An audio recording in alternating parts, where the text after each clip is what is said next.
એ આપણે વિચારવું પડે કે આપણે ખામી ક્યાં રહી ગઈ.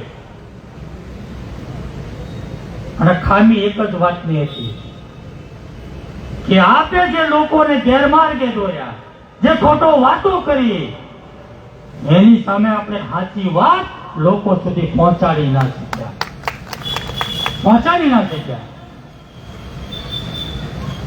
એને કીધું શિક્ષણ મફત આપીશું, ઘરે ઘરે જઈને કીધું અમે શિક્ષણ મફત આપીશું. તો આપણે ક્યાં પૈસા લઈએ છીએ? આપણે મફત જ આપી છે. ધોરણ 12 સુધી સુરત મહાનગરપાલિકાની સ્કૂલો શિક્ષણ મફત આપે છે. અને રાઈટ ટુ એજ્યુકેશન ની અંદર ગુજરાતના લાખો વિદ્યાર્થીઓ પ્રાઇવેટ સ્કૂલમાં ભણે છે અને ફી સરકાર ભરે છે. દફતર આપે, બૂટ આપે,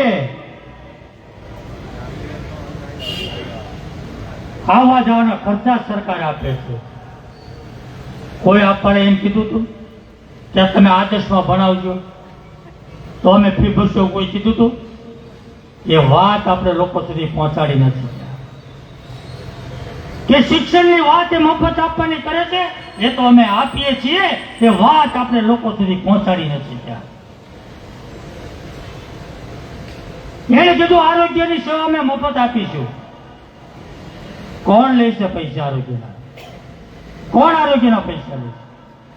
આપણા હેલ્થ સેન્ટરો ચાલે છે, સ્મીમેર હોસ્પિટલ, સિવિલ હોસ્પિટલ, કોણ પૈસા લે છે?